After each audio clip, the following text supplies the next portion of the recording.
Le roi d'Acrocorinthe voyait qu'une partie de sa région était asséchée. Les arbres mouraient et plus rien ne poussait sur ces terres. Lorsqu'il vit cela, il fut effondré.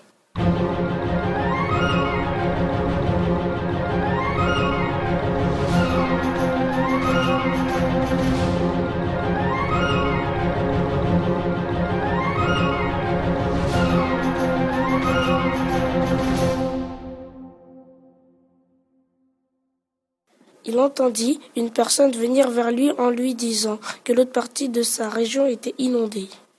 Sisyphe en fut doublement attristé. Comment cela était-il possible ?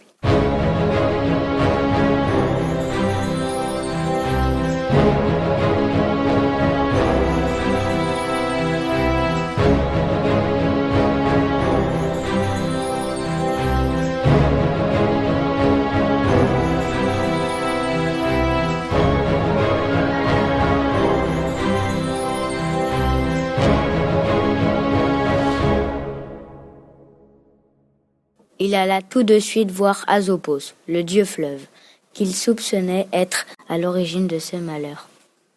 Asopos lui dit qu'il était très fâché car il savait qu'une personne de la région avait kidnappé sa fille. Sisyphe réfléchit un peu, puis se douta que seul Zeus pouvait être le responsable de cet enlèvement.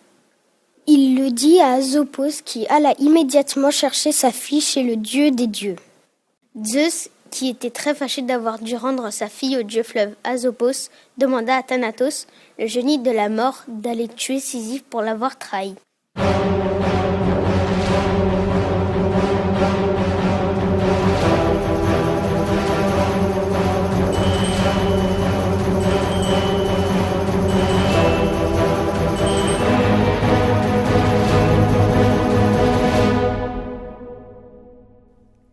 Sisyphe s'en doutait bien.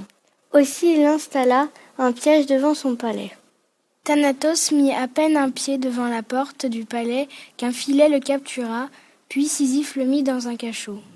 Au bout d'un certain temps, Zeus, qui était sans nouvelles de Thanatos, vit qu'aucun homme ne mourait et il commença à se demander pourquoi.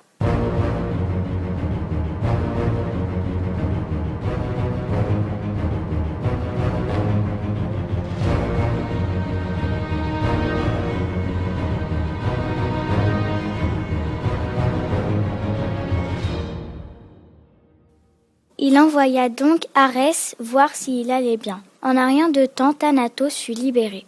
Une fois libre, Thanatos revint tuer Sisyphe.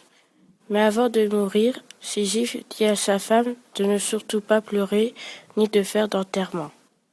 Arrivé aux enfers, Sisyphe alla voir Hadès, le dieu des lieux, en lui disant que sa femme n'avait pas pensé à lui, puis il lui demanda s'il pouvait aller la punir. Il accepta. Il retourna sur terre, puis il rigola beaucoup avec sa femme du tour qu'il avait joué au dieu. Zeus demanda par la suite à Sisyphe de venir le voir. Pour lui, qui l'avait trahi et défié, la punition n'était pas assez grande, il fallait un véritable châtiment. Zeus lui infligea un châtiment atroce. Il devait pousser un rocher jusqu'en haut d'une montagne et une fois arrivé au sommet, le rocher retomberait en bas. Sisyphe devrait alors le pousser à nouveau pour qu'il retombe, et ceci dans un cycle sans fin.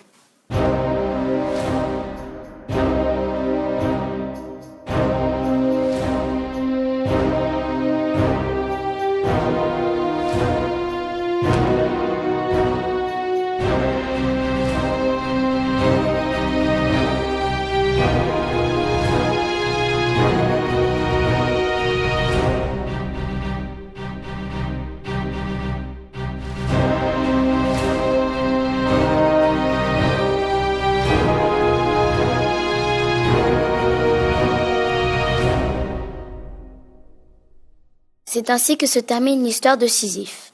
On raconte qu'après cela, plus un seul homme n'osa défier les dieux tant le châtiment avait été exemplaire.